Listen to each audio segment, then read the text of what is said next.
What's going on, everyone? Welcome back to Cashman's Collections. Today I'm going to finally do some organizing for the home gym, and I'm going to make a storage solution for these bumper plates. Stay tuned.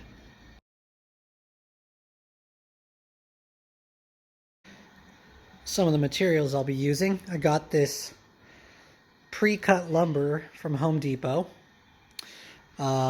Took some measurements of the diameter of the bumper plate. Pretty much, get this thing to stop rolling, from just about the edges, right down here and here, so that I can put them in the holder. It'll stand up and I can easily just pop them back in or grab them out if I need it.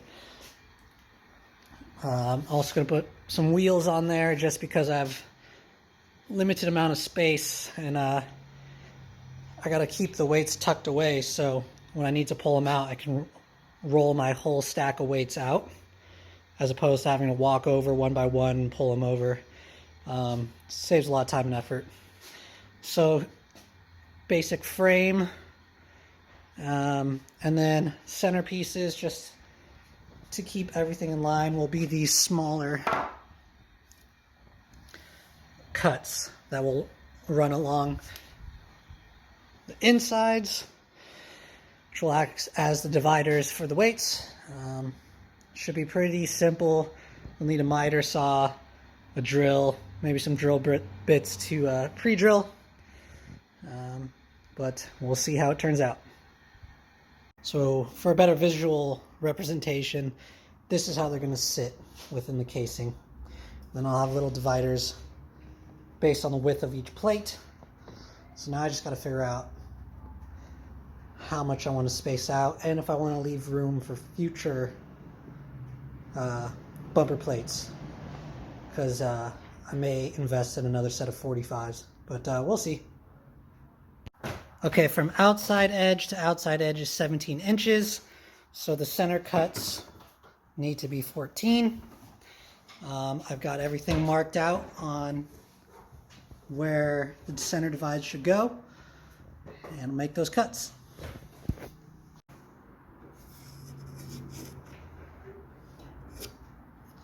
Okay, so what I'm going to do to get the spacing right is I'm going to lay them out, and I'm going to take the divider piece, get them pretty snug, and I'm just going to trace out down the line on where those dividers will sit.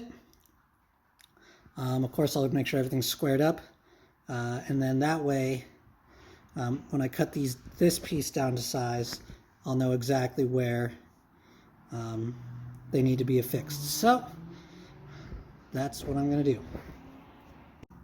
First one down, a few more to go.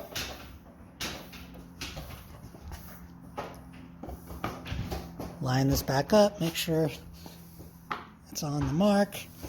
It's a little off, but I will cut and remeasure as I go.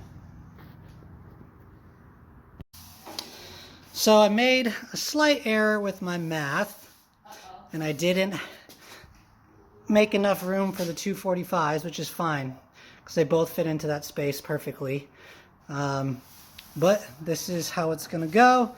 All the weights fit in. I just have to put on the wheels so I can move it, and I think we're good to go. So I got the wheels on, and now I'm going to load these.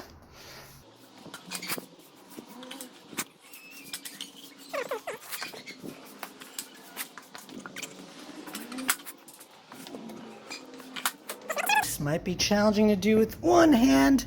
Let's test the grip strength. 45 pounds, yeah.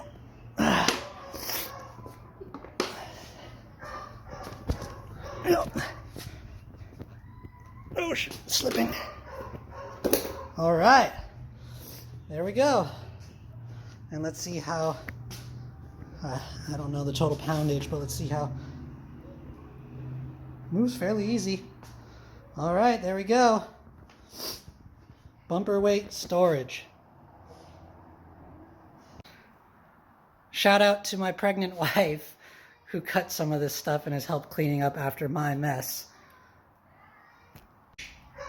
Almost forgot to mention, the total cost of this was like under $30 for all the wood and the 4 wheels, all at Home Depot.